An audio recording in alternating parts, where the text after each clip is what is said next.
नमस्कार दोस्तों, मेरे YouTube चैनल ज्ञान गोदाम में आपका स्वागत है। हम आपको एक ऐसी कहानी सुनाने जा रहे हैं जो आपका जीवन बदल देगी। तो आइए शुरू करते हैं।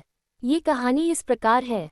एक बार बुद्ध एक गांव से गुजर रहे थे, लेकिन उस गांव में लोगों के बीच गौतम बुद्ध को लेकर गलत धारणा थी और वे ऐप्स में उनकी ही बातें कर रहे थे।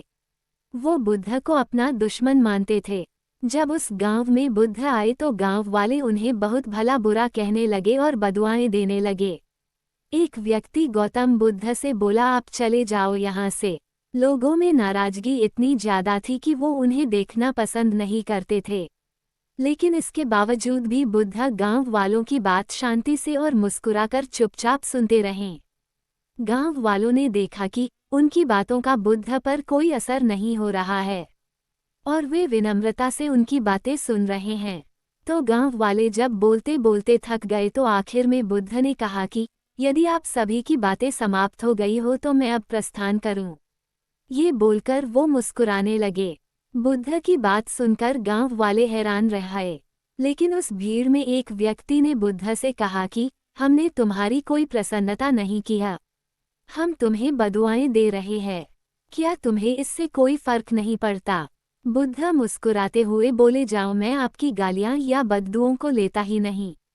बार प्यार से बोले, आपके द्वारा दी गई गालियों से भला मेरा क्या होगा? जब तक कि मैं आपकी गालियों को स्वीकार ही नहीं करता इसका कोई परिणाम ही नहीं होगा।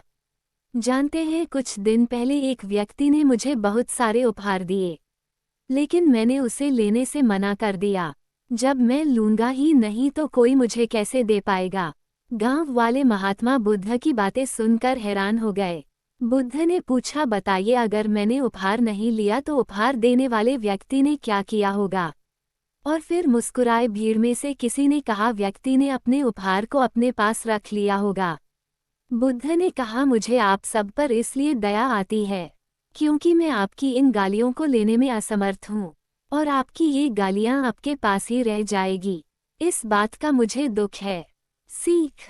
भगवान गौतम बुद्ध के जीवन से जुड़ी इस कहानी से यह सीख मिलती है कि हमें किसी को कुछ बुरा भला नहीं बोलना चाहिए। हम अक्सर अपने दुखों का कारण दूसरों को समझते हैं, लेकिन असल में ये हम पर ही निर्भर करता है कि हम वास्तव में क्या लेना चाहते हैं, खुशी या गम, उदासी या मुस्कान। यकीन मानिए, ये छोटी सी कहानी जीवन में एक बड़ा बदलाव ला सकती है। आशा करते हैं कि ये कहानी आपको